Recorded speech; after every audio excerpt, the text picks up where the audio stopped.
2023년이죠. 1월입니다. 오늘 9번째 날 9일 월요일 한 주를 시작하는 날입니다. 자, 오늘 창세기 9장과 10장을 읽어가도록 합니다. 말씀과 함께하는 말씀 읽기 365 화이팅입니다. 하나님 아버지, 오늘도 한 주를 살아가는 능력이 말씀 속에서 발견되게 하여 주옵소서. 찾게 하여 주옵소서. 아니, 우리가 구하게 하여 주옵소서. 그래서 주께서 주시는 능력을 얻는 하루가 꼭 되게 하여 주옵소서. 연약한 자들이 힘을 얻는 아침 하루 종일 되게 하여 주옵소서. 예수님 이름으로 기도합니다. 아멘. 창세기 9장. 하나님이 노아와 그 아들들에게 복을 주시며 그들에게 이르시되 생육하고 번성하여 땅에 충만하라.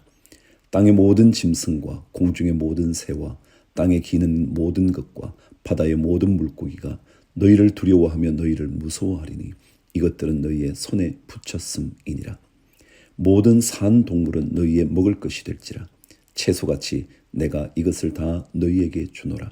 그러나 고기를 그 생명되는 핏째 먹지 말 것이니라. 내가 반드시 너희의 피 곧 너희의 생명의 피를 찾으리니 짐승이면 그 짐승에게서 사람이나 사람의 형제면 그에게서 그의 생명을 찾으리라. 다른 사람의 피를 흘리면 그 사람의 피도 흘릴 것이니 이는 하나님이 자기 형상대로 사람을 지으셨음이니라. 그럼 사람의 생명을 소중하게 여겨야 하는 이유가 있어요. 오늘 말씀 그대로 하나님께서 그 누구도 그 어떤 사람도 하나님의 형상대로 만드셨기 때문에 그렇죠. 너희는 생육하고 번성하며 땅에 가득하여 그 중에서 번성하라 하셨더라.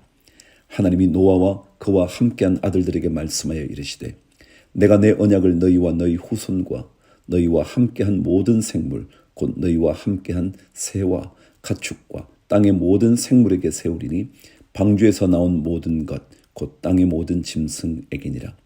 내가 너희와 언약을 세우리니 다시는 모든 생물을 홍수로 멸하지 아니할 것이라. 땅을 멸할 홍수가 다시 있지 아니하리라.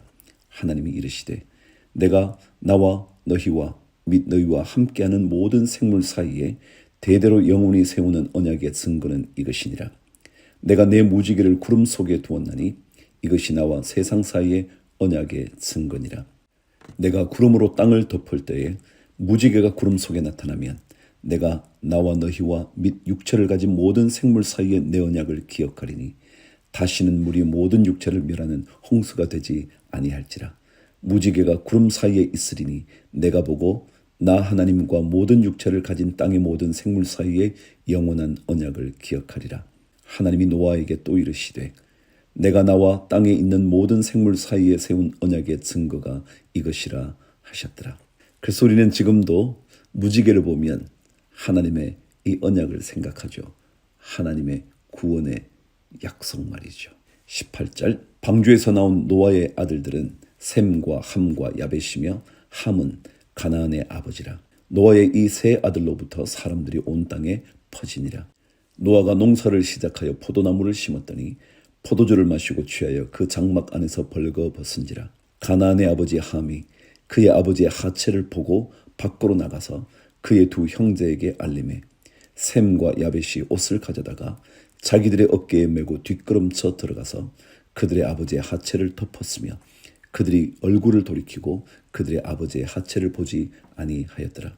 노아가 술이 깨어 그의 작은 아들이 자기에게 행한 일을 알고 이에 이르되 가나안은 저주를 받아 그의 형제의 종들의 종이 되기를 원하노라 하고 또 이르되 셈의 하나님 여호와를 찬송하리로다.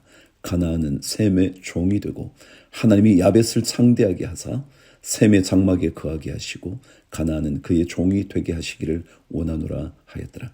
홍수 후에 노아가 350년을 살았고 그의 나이가 950세가 되어 죽었더라. 술 취한 채 벌거벗었던 노아의 수치, 큰 아들이었던 가나안이 보고 동생들에게 알립니다. 어떻게 알렸는지는 잘 모르지만 말이죠. 그것이 그리 긍정적이지는 않았던 것 같아요. 그 얘기를 들은 두 동생들은 뒷걸음쳐 들어가 아버지의 벌거벗은 몸을 가려주었다는 거예요. 사실 가나안이 구태여 아버지 벌거벗은 얘기를 동생들에게 알릴 필요까지 없지 않았을까요? 그냥 덮어드리면 되잖아요. 볼 수는 있어요. 아버지 방에 들어갔다가 볼 수 있겠죠. 근데 그때 덮으면 되잖아요. 근데 그걸 왜 동생들에게 막 얘기를 하죠? 그렇습니다. 허물은 덮는 것이 좋습니다. 말하지 않아도 됩니다. 누가 묻지 않았는데요. 아버지가 벌거벗었냐고 물은 적이 없잖아요. 그러면 그냥 덮어주고 나오면 참 좋았을 텐데 그랬으면 가나안이 더 축복의 주인공이 되었을 텐데 말이죠. 남의 허물 덜추려고 하지 말고 덮어주려고 하세요. 10장입니다. 노아의 아들 셈과 함과 야벳의 족보는 이러하니라. 홍수 후에 그들이 아들들을 낳았으니 야벳의 아들은 고멜과 마곡과 마대와 야완과 두발과 메섹과 디라스요. 고멜의 아들은 아스그나스와 리밧과 도갈마요. 야완의 아들은 엘리사와 달시스와 기띔과 도다님이라. 이들로부터 여러 나라 백성으로 나뉘어서 각기 언어와 종족과 나라대로 바닷가의 땅에 머물렀더라. 함의 아들은 구스와 미스라임과 붓과 가나안이요. 구스의 아들은 스바와 하윌로와 삽다와 라마와 삽드가요. 라마의 아들은 스바와 드다니며 구스가 또 니무롯을 낳았으니 그는 세상의 첫 용사라. 그가 여호와 앞에서 용감한 사냥꾼이 되었으므로 속담에 이르기를 아문은 여호와 앞에 니무롯같이 용감한 사냥꾼이로다 하더라. 그의 나라는 시날 땅의 바벨과 에렉과 악각과 갈레에서 시작되었으며 그가 그 땅에서 아수르로 나아가 니느웨와 르호보딜과 갈라와 및 니느웨와 갈라 사이에 레센을 건설하였으니 이는 큰 성읍이라. 미스라임은 루딤과 아나밈과 르하빔과 납두힘과 바두루심과 가슬루힘과 갑두림을 낳았더라. 가슬루힘에게서 블레셋이 나왔더라.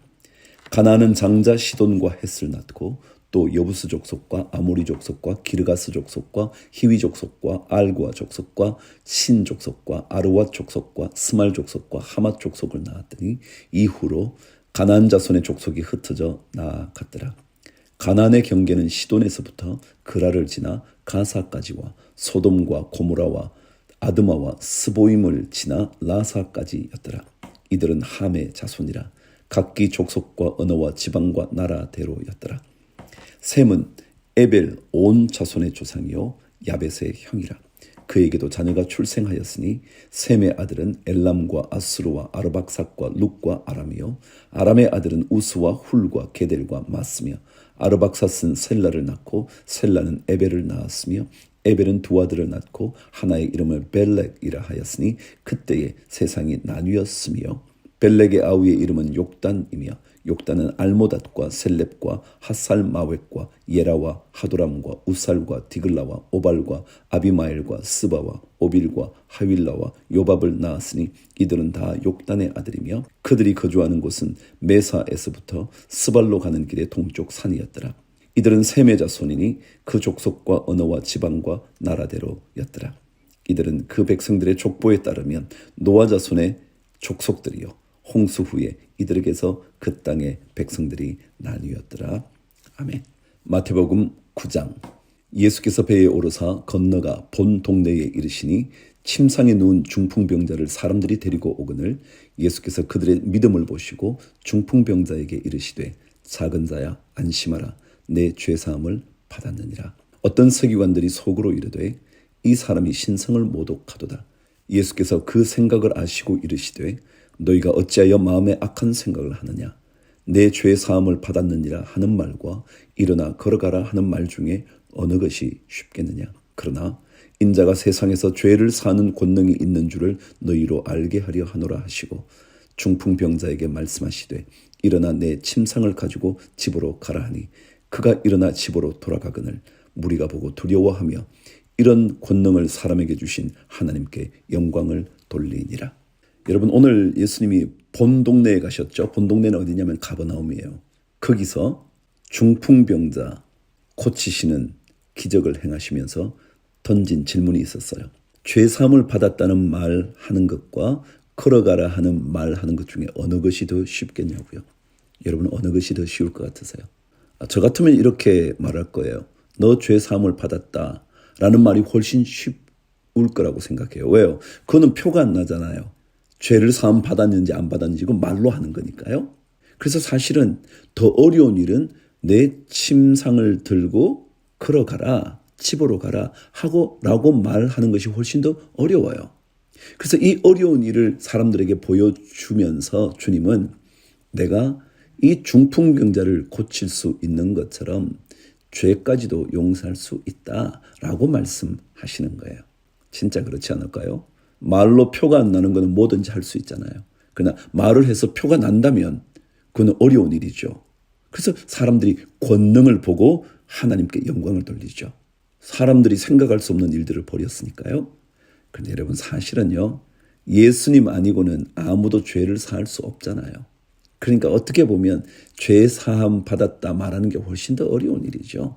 그러나 주님께서 중풍병자를 고쳐주시는 권능, 능력을 보여주시면서 내가 이런 능력을 가지고 있어. 너네들은 할 수도 없는 그 능력.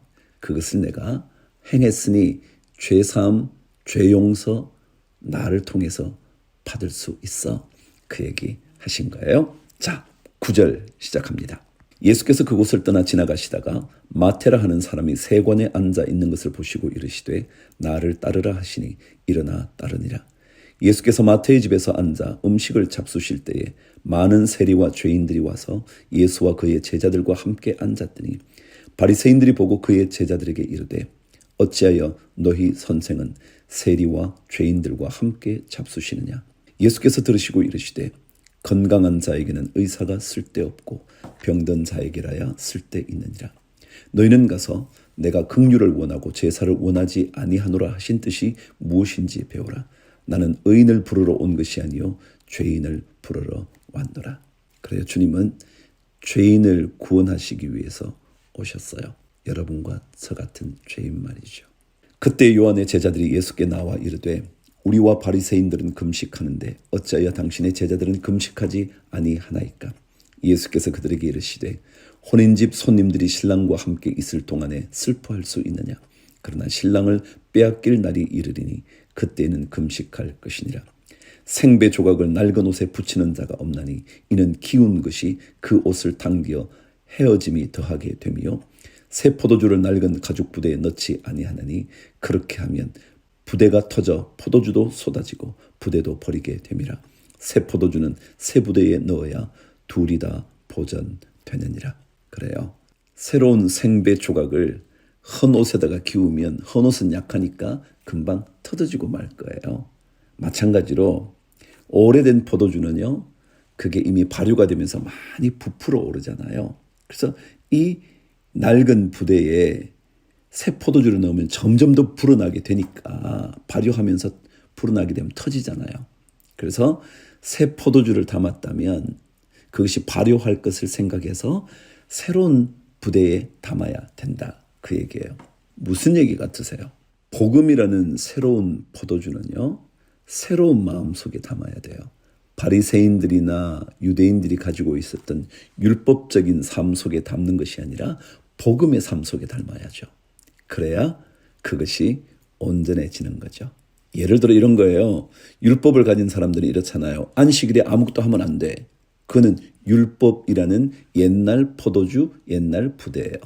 그런데 주님은 안식일에 생명을 건지는 일이라면 해야 되지 않겠냐. 이게 복음이에요. 이게 새 포도주죠. 그런 의미입니다. 18절. 예수께서 이 말씀을 하실 때 한 관리가 와서 절하며 이르되 내 딸이 방금 죽었사오나 오셔서 그 몸에 손을 얹어 주소서. 그러면 살아나겠나이다 하니 예수께서 일어나 따라가심에 제자들도 가더니 12해 동안이나 혈류증으로 앓는 여자가 예수의 뒤로 와서 그 겉옷가를 만지니 이는 제 마음에 그 겉옷만 만져도 구원을 받겠다 함이라.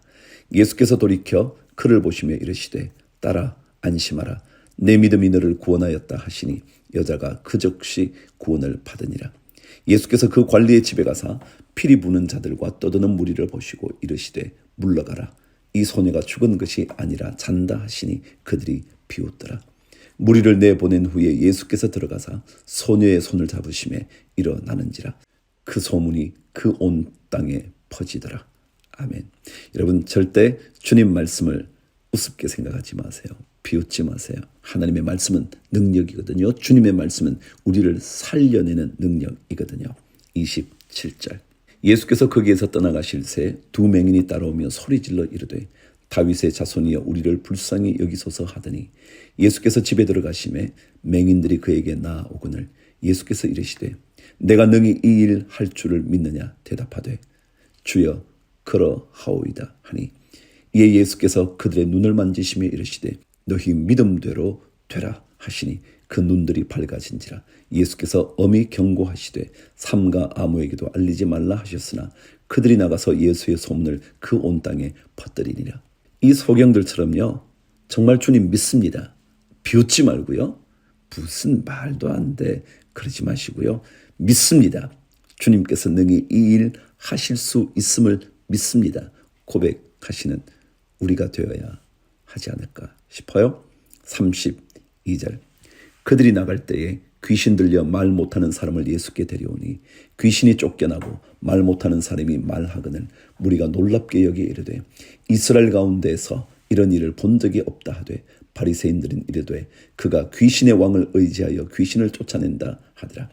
예수께서 모든 도시와 마을에 두루 다니사 그들의 회당에서 가르치시며 천국 복음을 전파하시며 모든 병과 모든 약한 것을 고치시니라. 주님은 가르치시고요, 천국 복음을 전파하셔서 구원을 전하시고요, 모든 연약한 것들을 고치시잖아요. 무리를 보시고 불쌍히 여기시니 이는 그들이 목자 없는 양과 같이 고생하며 기진함이라. 이에 제자들에게 이르시되 추수할 것은 많되 일꾼이 적으니 그러므로 추수하는 주인에게 청하여 추수할 일꾼들을 보내주소서 하라 하시니라. 에스라 9장. 에스라가 드디어 백성들과 함께 기도합니다. 그들의 죄를 용서해 달라고 말이죠. 회개의 기도가 있으면 역사가 일어나요. 1절 이 일 후에 방백들이 내게 나와 이르되 이스라엘 백성과 제사장들과 레위 사람들이 이 땅 백성들에게서 떠나지 아니하고 가나안 사람들과 헷 사람들과 브리스 사람들과 여부스 사람들과 암몬 사람들과 모압 사람들과 애굽 사람들과 아모리 사람들의 가증한 일을 행하여 그들의 딸을 맞이하여 아내와 며느리로 삼아 거룩한 자손이 그 지방 사람들과 서로 섞이게 하는데 방백들과 고관들이 이 죄에 더욱 으뜸이 되었다 하는지라. 내가 이 일을 듣고 속옷과 겉옷을 찢고 머리털과 수염을 뜯으며 기가 막혀 앉으니 이에 이스라엘의 하나님의 말씀으로 말미암아 떠는 자가 사로잡혔던 이 사람들의 죄 때문에 다 내게로 모여오더라. 내가 저녁 제사 드릴 때까지 기가 막혀 앉았더니 저녁 제사를 드릴 때에 내가 근심 중에 일어나서 속옷과 겉옷을 찢은 채 무릎을 꿇고 나의 하나님 여호와를 향하여 손을 들고 말하기를 나의 하나님이여 내가 부끄럽고 낯이 뜨거워서 감히 나의 하나님을 향하여 얼굴을 들지 못하오니 이는 우리 죄악이 많아 정수리에 넘치고 우리 허물이 커서 하늘에 미침이니이다. 우리 조상들의 때로부터 오늘까지 우리의 죄가 심하매 우리의 죄악으로 말미암아 우리와 우리 왕들과 우리 제사장들을 여러 나라 왕들의 손에 넘기사 칼에 죽으며 사로잡히며 노략을 당하며 얼굴을 부끄럽게 하심이 오늘날과 같으니이다. 이제 우리 하나님 여호와께서 우리에게 잠시 동안 은혜를 베푸사 얼마를 남겨두어 피하게 하신 우리를 그 거룩한 처소에 박힌 목과 같게 하시고 우리 하나님이 우리 눈을 밝히사 우리가 종노릇 하는 중에서 조금 소생하게 하셨나이다. 우리가 비록 노예가 되었사오나 우리 하나님이 우리를 그 종살이하는 중에 버려두지 아니하시고 바사 왕들 앞에서 우리가 불쌍히 여김을 입고 소생하여 우리 하나님의 성전을 세우게 하시며 그 무너진 것을 수리하게 하시며 유다와 예루살렘에서 우리에게 울타리를 주셨나이다. 우리 하나님이여 이렇게 하신 후에도 우리가 주의 계명을 저버렸사오니 이제 무슨 말씀을 하오리이까. 에스라의 기도를 들으시면 어떤 생각이 드세요? 그들의 조상, 아니 우리 조상의 범죄, 그 범죄로 인하여 이제껏 고통받았던 바벨론 포로에서 하나님이 은혜를 베푸셔서 우리를 남겨두고 이곳까지 오게 하셨는데 또다시 우리가 주의 계명을 버렸으니 우리가 무슨 말을 하겠냐. 11절 전에 주께서 주의 종 선지자들에게 명령하여 이르시되 너희가 가서 얻으려 하는 땅은 더러운 땅이니 이는 이방 백성들이 더럽고 가증한 일을 행하여 이 끝에서 저 끝까지 그 더러움으로 채웠음이라. 그런즉 너희 여자들을 그들의 아들들에게 주지 말고 그들의 딸들을 너희 아들들을 위하여 데려오지 말며 그들을 위하여 평화와 행복을 영원히 구하지 말라. 그리하면 너희가 왕성하여 그 땅의 아름다운 것을 먹으며 그 땅을 자손에게 물려주어 영원한 유산으로 물려주게 되리라 하셨나이다. 우리의 악한 행실과 큰 죄로 말미암아 이 모든 일을 당하였사오나 우리 하나님이 우리 죄악보다 형벌을 가볍게 하시고 이만큼 백성을 남겨주셨사오니 우리가 어찌 다시 주의 계명을 거역하고 이 가정한 백성들과 통혼하오리이까. 그리하면 주께서 어찌 우리를 멸하시고 남아 피할 자가 없도록 진노하시지 아니하시리이까. 이스라엘의 하나님 여호와여, 주는 의로우시니 우리가 남아 피한 것이 오늘날과 같사 없거늘 도리어 주께 범죄하였사오니 이로 말미암아 주 앞에 한 사람도 감히 서지 못하겠나이다 하니라. 아멘. 그래요. 하나님이 은혜를 베푸셨으니까 다시 죄를 범하지 않도록 늘 우리 자신이 주님 앞에서 살아가야 하지 않을까요? 자, 오늘 사도행전 9장. 사울이 주님을 만난 이야기, 또 그 만난 주님을 전파하는 이야기가 9장에 담겨져 있죠. 이제부터 사울, 바울이 등장하기 시작합니다. 그렇습니다. 1절. 사울이 주의 제자들에 대하여 여전히 위협과 살기가 등등하여 대제사장에게 가서 다메섹 여러 회당에 가져갈 공문을 청하니 이는 만일 그 도를 따르는 사람을 만나면 남녀를 막론하고 결박하여 예루살렘으로 잡아오려 함이라. 사울이 길을 가다가 다메섹에 가까이 이르더니 호련히 하늘로부터 빛이 그를 둘러 비추는지라. 땅에 엎드러져 들음에 소리가 있어 이르시되 사울아 사울아 내가 어찌하여 나를 박해하느냐 하시거늘 대답하되 주여 누구시니까 이르시되 나는 내가 박해하는 예수라. 너는 일어나 시내로 들어가라. 내가 행할 것을 내게 이를 자가 있느니라 하시니 같이 가던 사람들은 소리만 듣고 아무도 보지 못하여 말을 못하고 서 있더라. 사울이 땅에서 일어나 눈은 떴으나 아무것도 보지 못하고 사람의 손에 끌려 다메섹으로 들어가서 사흘 동안 보지 못하고 먹지도 마시지도 아니하니라. 그때에 다메섹에 아나니아라 하는 제자가 있더니 주께서 환상 중에 불러 이르시되 아나니아야 하시거늘 대답하되 주여 내가 여기 있나이다 하니 주께서 이르시되 일어나 직가라 하는 거리로 가서 유다의 집에서 다소 사람 사울이라 하는 사람을 찾으라. 그가 기도하는 중이니라. 그가 아나니아라 하는 사람이 들어와서 자기에게 안수하여 다시 보게 하는 것을 보았느니라 하시거늘 아나니아가 대답하되 주여 이 사람에 대하여 내가 여러 사람에게 듣사온즉 그가 예루살렘에서 주의 성도에게 적지 않은 해를 끼쳤다 하더니 여기서도 주의 이름을 부르는 모든 사람을 결박할 고난을 대제사장들에게서 받았나이다 하거늘 주께서 이르시되 가라. 이 사람은 내 이름을 이방인과 임금들과 이스라엘 자손들에게 전하기 위하여 택한 나의 그릇이라. 그가 내 이름을 위하여 얼마나 고난을 받아야 할 것을 내가 그에게 보이리라 하시니 아나니아가 떠나 그 집에 들어가서 그에게 안수하여 이르되 형제 사울아 주 곧 내가 오는 길에서 나타나셨던 예수께서 나를 보내어 너로 다시 보게 하시고 성령으로 충만하게 하신다 하니 즉시 사울의 눈에서 비늘 같은 것이 벗어져 다시 보게 된지라. 일어나 세례를 받고 음식을 먹으며 강건하여 지니라. 사울의 사명이 주님의 입에서 등장했습니다. 예수 그분을 증거하기 위하여, 그분의 이름을 전하기 위하여 택한 주님의 그릇이라는 거예요. 그가 받게 될 고난, 그것까지도 주님이 미리 말씀하셨죠. 사울이 다메섹에 있는 제자들과 함께 며칠 있을새 즉시로 각 회당에서 예수가 하나님의 아들이심을 전파하니 듣는 사람이 다 놀라 말하되 이 사람이 예루살렘에서 이 이름을 부르는 사람을 멸하려던 자가 아니냐. 여기 온 것도 그들을 결박하여 대제사장들에게 끌어가고자 함이 아니냐 하더라. 사울은 힘을 더 얻어 예수를 그리스도라 증언하여 다메섹에 사는 유대인들을 당혹하게 하니라. 여러 날이 지나매 유대인들이 사울 죽이기를 공모하더니 그 계교가 사울에게 알려지니라. 그들이 그를 죽이려고 밤낮으로 성문까지 지키거늘 그의 제자들이 밤에 사울을 광주리에 담아 성벽에서 달아 내리니라. 여러분, 한때는요 사울과 유대인들은 얼마나 같은 편이라 좋아했을까요? 그러다가 사울이 조금만 바뀌고 나자 유대인들은 그를 죽이려고 공모해요. 이게 사람들이에요. 26절. 사울이 예루살렘에 가서 제자들을 사귀고자 하나 다 두려워하여 그가 제자됨을 믿지 아니하니 바나바가 데리고 사도들에게 가서 그가 길에서 어떻게 주를 보았는지와 주께서 그에게 말씀하신 일과 다메섹에서 그가 어떻게 예수의 이름으로 담대히 말하였는지를 전하니라. 사울이 제자들과 함께 있어 예루살렘에 출입하며 또 주 예수의 이름으로 담대히 말하고 헬라파 유대인들과 함께 말하며 변론하니 그 사람들이 죽이려고 힘쓰거늘 형제들이 알고 가이사랴로 데리고 내려가서 다소로 보내니라. 그리하여 온 유대와 갈릴리와 사마리아 교회가 평안하여 든든히 서가고 주를 경외함과 성령의 위로로 진행하여 수가 더 많아지니라. 32절.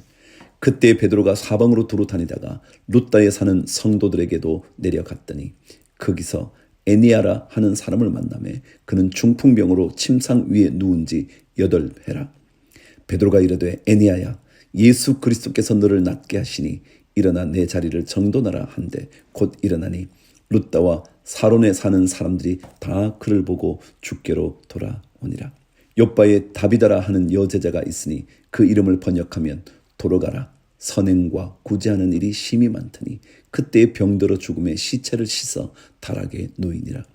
룻다가 욥바에서 가까운지라 제자들이 베드로가 거기 있음을 듣고 두 사람을 보내어 지체 말고 와 달라고 간청하여 베드로가 일어나 그들과 함께 가서 이르매 그들이 데리고 다락방에 올라가니 모든 과부가 베드로 곁에 서서 울며 도로가가 그들과 함께 있을 때에 지은 속옷과 겉옷을 다 내보이거늘 베드로가 사람을 다 내보내고 무릎을 꿇고 기도하고 돌이켜 시체를 향하여 이르되 다비다야 일어나라 하니 그가 눈을 떠 베드로를 보고 일어나 앉는지라.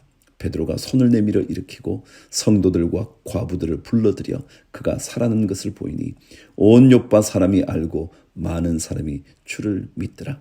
베드로가 욥바에 여러 날 있어 시몬이라 하는 무두장이의 집에서 머무니라.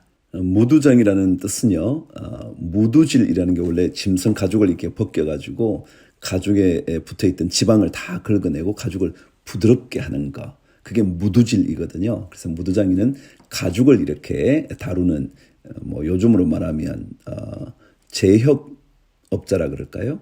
이렇게 가죽 다루는 사람, 그게 무두장이에요. 그래서 무두질한다 그러잖아요. 자, 좋습니다. 오늘도 하나님께서 여러분과 저에게 주신 말씀 따라 하루하루를 살아갈 수 있게 되는 것 정말 감사해요. 오늘도 주를 위하여 화이팅! 자, 오늘도 잠언 9장 말씀을 들으면서 지혜를 얻어보시죠. 지혜가 그의 집을 짓고 7 기둥을 다듬고 짐승을 잡으며 포도주를 혼합하여 상을 갖추고 자기의 여종을 보내어 성중 높은 곳에서 불러 이르기를 어리석은 자는 이리로 돌이키라.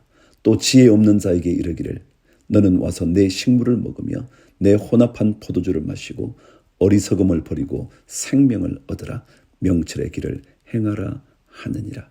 지혜라는 것을 의인화하죠. 의인화라는 건 사람처럼 표현한단 말이죠. 그래서 집을 지었다는 거예요. 지혜가. 집을 짓고 난 다음에 7 기둥이나 세웠대요. 그러니까 집이 꽤나 크겠죠. 기둥이 7개니까 말이죠. 다시 말하면 7이라는 숫자가 완벽한 숫자니까 사실 지혜는 완벽한 집을 짓는 거거든요. 지혜를 받으면 하나님의 지혜가 임하면 예수의 지혜가 임하면 그러면 우리 삶은 진짜 점점 더 완벽해지는 게 되어 있거든요. 그래서 거기에 들어와서 잔치 자리에 들어오라는 거예요. 그래서 거기에서 식물을 먹으래요. 포도주를 마시래요. 다시 말하면 지혜의 집 안에서 당신의 인생을 살아라. 그러면 지혜를 얻게 된다. 다시 표현하면 우리 주님 안에서 살면요. 주님 안에서 먹고 마시고 기쁨을 누리고 힘을 얻고 그렇게 되는 거잖아요. 7절. 거만한 자를 징계하는 자는 도리어 능욕을 받고 악인을 책망하는 자는 도리어 흠이 잡히느니라. 거만한 자를 책망하지 말라. 그가 너를 미워할까 두려우니라. 지혜 있는 자를 책망하라. 그가 너를 사랑하리라. 지혜 있는 자에게 교훈을 더하라. 그가 더욱 지혜로워질 것이요 의로운 사람을 가르치라. 그의 학식이 더하리라. 여호와를 경외하는 것이 지혜의 근본이요 거룩하신 자를 아는 것이 명철이니라. 나 지혜로 말미암아 내 날이 많아질 것이요 내 생명의 해가 내게 더하리라. 내가 만일 지혜로우면 그 지혜가 내게 유익할 것이나 내가 만일 거만하면 너 홀로 해를 당하리라. 여러분, 여호와를 경외하는 것이 지혜의 근본이래요. 지금 지혜라는 이야기를 하는데요. 지혜, 예수 그리스도 하나님 그분을 만나려면 하나님 경외하는 거예요. 그러면 그 지혜를 만날 수 있는 거죠. 더더욱이 지혜로우면 지혜가 유익한데 거만하면 해를 당한대요. 지혜에 저항하는 게 뭐냐면 교만이에요. 거만한 거죠. 예수 그리스도를 받아들이지 못하는 이유가 뭐예요? 내가 교만하니까 말이죠. 내가 거만하니까요. 내가 잘난 줄 아니까요. 그거거든요. 자, 13절. 미련한 여인이 떠들며 어리석어서 아무것도 알지 못하고 자기 집 문에 앉으면 성읍 높은 곳에 있는 자리에 앉아서 자기 길을 바로 가는 행인들을 불러 이르되 어리석은 자는 이리로 돌이키라. 또 지혜 없는 자에게 이르기를 도둑질한 물이 달고 몰래 먹는 떡이 맛이 있다 하는도다. 오직 그 어리석은 자는 죽은 자들이 거기 있는 것과 그의 객들이 스올 깊은 곳에 있는 것을 알지 못하느니라. 아멘. 우리는 정말 금지된 것은 더 하고 싶죠. 그게 죄악된 본성의 모습이죠. 마치 아담과 하와가 따먹지 말라는 것을 꼭 따먹고 싶은 마음이요. 도둑질한 물이 달고 몰래 먹는 떡이 맛이 있다. 자꾸만 이렇게 우리는 하지 않아야 할 것, 주님께서 명령하셔서 금하신 것에 대해서 자꾸 이렇게 마음이 가죠. 여러분, 그 마음을 닫고요. 주님 명령하신 그것을 잘 따라갈 수 있게 되기를 축복합니다. 오늘도 지혜가 집을 지어 널찍한 집을 지어 들어와 그곳에서 지혜를 얻으라고 말해요. 그 지혜의 식물과 음식과 포도주를 마시라 그래요. 그것을 누리며 지혜로운 인생 되기를 축복합니다. 그러면 그 지혜가 여러분과 저를 영화롭게 만들어 줄 거예요. 오늘도 좋으신 우리 주님을 찬양합니다. 하루 종일 주께서 동행하여 주시기를. 아멘.